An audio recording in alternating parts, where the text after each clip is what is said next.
Africa is the second largest continent and the second most populated in the world. Africa is widely accepted as the origin of humans, so it is no surprise that Africa has a long and complex history. With Africa's history being so long and complex, it is no surprise that it had a great impact on the rest of the world. To summarize the key points of this book, I will be covering the idea of Africa, Africa in the world, and present-day Africa. Let me start with the idea of African history. The notion of African history has become so controversial. It is dismissed by some and used as a weapon as others. Race also comes into the picture when you ask how African history actually is. African history has lately been seen as just the history of Black people. This is where a lot of questions arise. Should African history include the entire continental landmass or just the sub-Saharan of Black Africa? African history is talked about in America. In downtown Cedar Rapids, there's an African History Museum.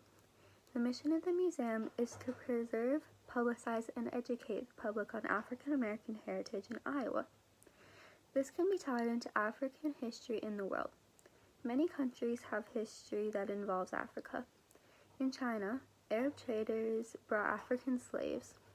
In 1924, the Italian conquest of the Horn of Africa was initiated by the Italian government.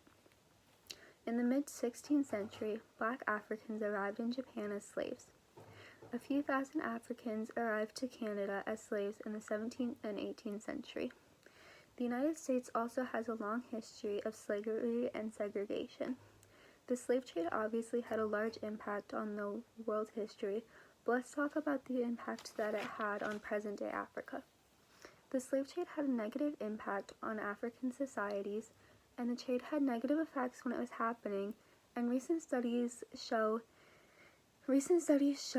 that Africa's history can explain part of its current poor economic performance and underdevelopment. The production of slaves had a negative impact on subsequent development. As you can conclude from the information presented, Africa has a very large history and it impacts the rest of the world strongly.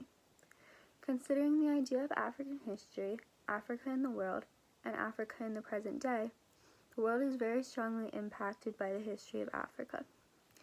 It is crazy how African history is so controversial and contested today, seeing as how it affected the entire world so strongly and plays a large role in the history of many countries.